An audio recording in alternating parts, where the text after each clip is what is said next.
I've been all around the world, and women outside the country are just much more friendly. At least in my experience so far.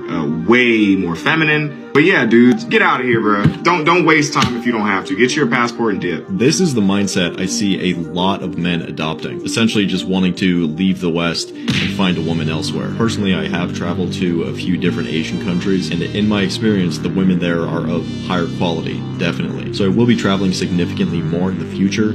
But right now I'm chilling in the US and stacking that cash. It's not even to say that I'm opposed to finding a woman here, but I just know that the odds are stacked against me. The longer I see social media, the less hope I have for women in this country, bro. It doesn't matter how good you are, it doesn't matter how handsome you are, it doesn't matter how tall you are. A lot of these women here seem like they want to have a problem with men. So passport bro friends are desperately trying to create the Okay, go back and watch your TikTok for context. What's going on, New Jack people here? This is a trip. I'm a passport bro, right? I've been married 27 years to the same woman. You know what I mean? We got a pretty good life together. We go back and forth between her country and here. Ultimately, we're going to retire and stay there, all right? I follow the passport bros and blue book gentlemen on TikTok, and we often look at each other's videos and comment and share, all right? Most of the time, if you go look at my videos, it's typically me expressing to other men that, hey, if you're not satisfied with the dating and marriage pool here in the United States of America, if you could do this, if you have not lost your privilege to leave the United States of America and you're somewhat financially stable or very financially stable, you've got options overseas, right? In other parts of the Americas, for that matter. And shit. Interestingly enough, I keep hearing this narrative that it's like we're shaming black women, we're shaming women, this and that. So I did a search on TikTok, which you should do. Do one that says passport and then do another one that says passport bros exposed. And then that kind of gives you an idea, essentially, of who's really talking. The fact that you used all those names to describe men who are simply putting it out there that, look, man, we're looking for women to build legacy with, and we're essentially not finding those type of women in the United States of America. That's essentially all we're saying. Now, are there some guys that do that talk, but there's some females that do that too. So when you, a mature adult, you start to look beyond that, you can kind of tell who the is who, right? But it's interesting that you used all those names to describe us. And essentially what's going on is this. Some American women, in an attempt to shame us, and ultimately started talking about women in foreign countries in which these foreign women heard that shit, right? Some of them are wives, some of them not our wives, some of them potential wives of other passport bros. They heard what the women in the United States were saying. So they started clapping back.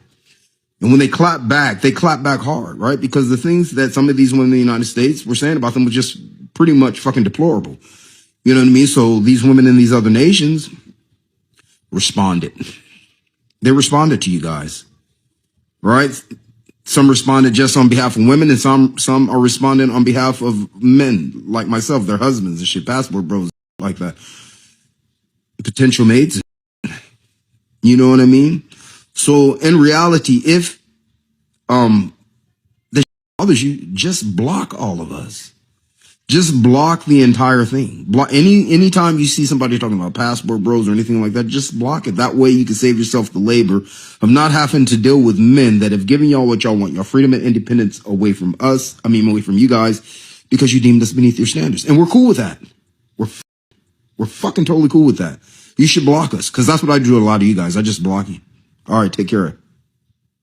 The people who are trying to shame the passport bros are going to lose, and here's why. They need a moral high ground to shame you from, right? So they frame it as in like, we are actually protecting these poor, uneducated women. Meanwhile, we all know they don't give a flying about any of these girls. They would never donate to any of the causes that help these countries. They don't even know the problems they face. They want to say we're exploiting them when there's more exploitation going on to make the iPhones they're messaging from than us taking a girl on a nice date in another country. What's great is women are actually starting to clap back from these countries, which is amazing, because basically their argument infantizes them and calls them all too poor or uneducated to make decisions themselves as grown women. Now, is it our responsibility as passport bros to change the socioeconomic status of the countries we visit? Of course not. But what is our responsibility is to treat these women with respect and take them on nice dates. Treat them like you would any American girl, get to know her, treat her well, and if she decides to be more appreciative for that, that's her own prerogative. That's her own free choice. I've got so much hate when I started my channel. People tried to cancel me. People were making outrageous claims, and I saw right through it and kept doing what I was doing.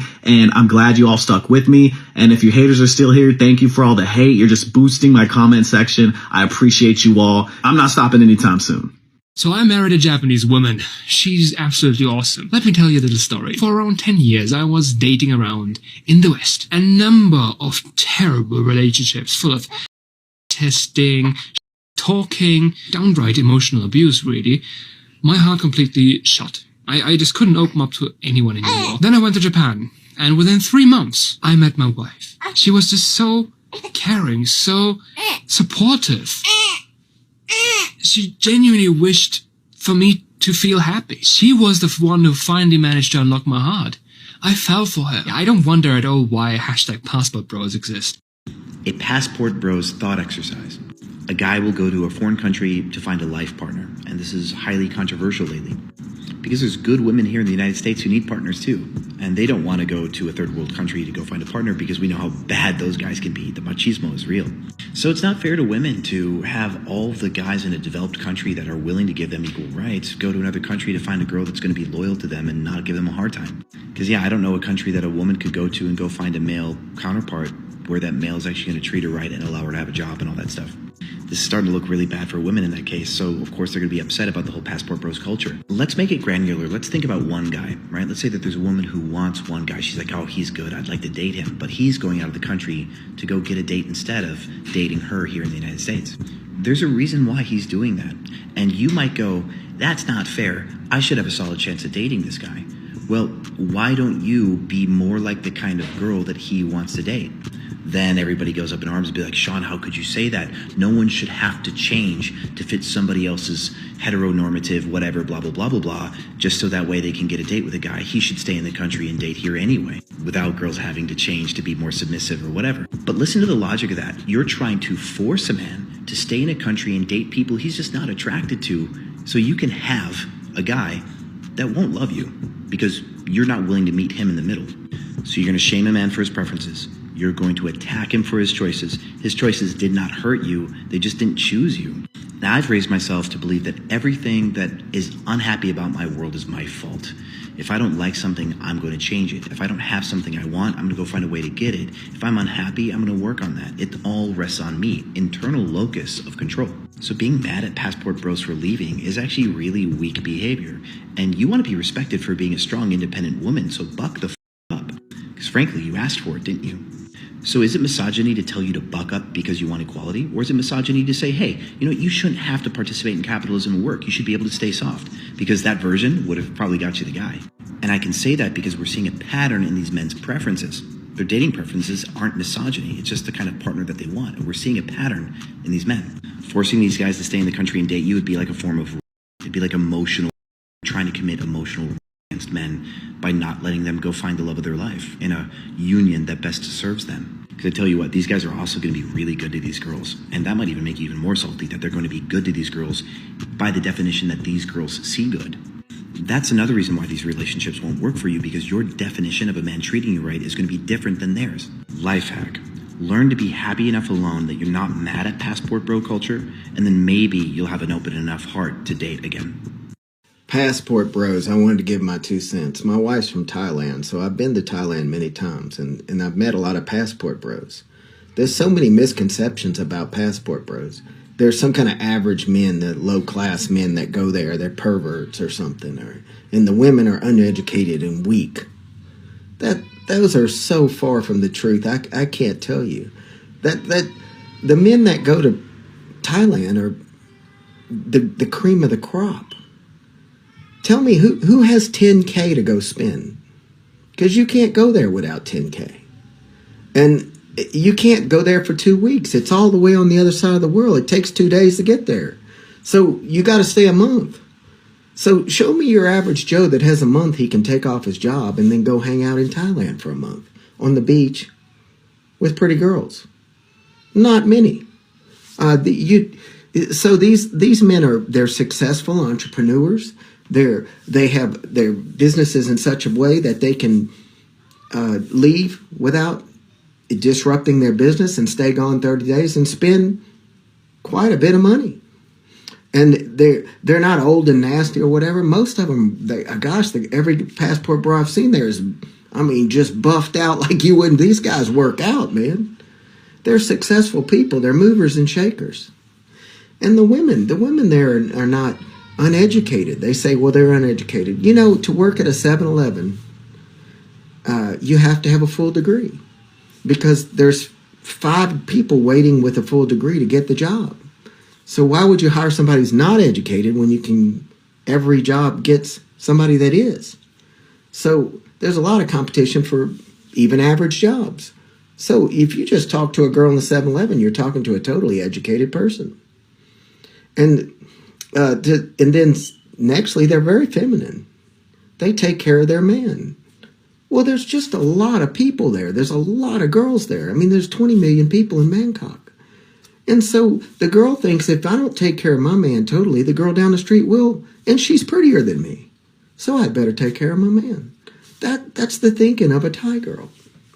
And you say, well, these women get on there and say how weak they are or how pathetic they are or something. Well, let me tell you something. They get your man. They're not called Asian tigers for nothing. They do what it takes to win. And they'll do it all to win. I mean, not all. I mean, they'll be there 100% and stand by their man, which the American girl wants you to stand by her and do everything for her, which is quite not what a successful man needs. He needs someone to stand by him. Think about it. Okay, there's a trending topic here called passport bros and, passport boys. And some are saying make it passport kings. Let me go ahead and give you my experience. I initially wasn't very open to having a foreign wife because cultural differences, possible language differences, the cost of traveling and having to, make a long distance relationship work. Let me make things very clear. I had a wife. She was verbally to me. She was physically to me, and I took care of her. I treated her like a queen. Everyone said that I was bending over backwards for her. I married her. She had debt and a spinal condition. I paid her debt off. She stayed at home as a dependent bear. I did everything I could to make her life better. Fed her, took care of her, anything she wanted. She wanted to take me away from everyone, wouldn't even let me go to the gym. I was active duty Army at the time. And when I finally got my divorce, while I was on deployment, she took my equipment that I didn't take on deployment and pawned it. And then said if I ever told anyone, she'd threaten to tell everyone that I did spouse. And I never laid a hand on her. But people witnessed her beat me all the time. And I got beat because I wouldn't fight back. I don't hit a woman. Supported her financially, tried to get her therapy, tried everything to make that marriage work. Didn't happen. My girl after that wasn't white, biracial. I loved her. I took care of her. I helped her as much as I could. She had 2 kids, okay. But she didn't tell me she was still married. So yeah, screw that. Screw that. Then I met my beautiful Filipina, Claudia. More than just beautiful, she's my age group. She speaks almost fluent English, very good English. She speaks 5 languages. 5, okay? Most people are lucky if they know 2. She knows 5. She's a good Christian woman, okay? And she supports me as a soldier. And she was fully independent when I first met her. And yeah, she was some problems, but she takes care of me. She supports me. And anyone who thinks Filipinas are just submissive and obedient, you don't know Filipinas. They get feisty and they get jealous. But they also support you, take care of you, and love you. She is wonderful to me. And she deserves much more than I ever gave anyone else. So I'm glad I met her. I'm glad I found her. I went to the Philippines for her. I proposed to her in front of everyone. I love to spoil her because she treats me so wonderfully. We don't have a problem with white women or black women. We have a problem with bad women. And some of you are so toxic with your feminist attitude that we are willing to put the extra effort to go find a good woman. So to all you good women out there, keep doing the right thing. But Western women, you need to shape up because right now, Asian women are outclassing you because they're better people than you. And we love them. This Asian woman told this black woman on here, I got brother on my arm. You don't got no brother on your arm. Y'all better leave these Asian women alone. They be done took every black man out here. And you know they believe in happy endings. You want happy ending? And they don't have the gag reflex that we got. Not with the stuff I see them eat on the internet. Anywho, y'all might want to leave them alone. I'm just saying. You want happy ending? You want happy ending? Okay, bye.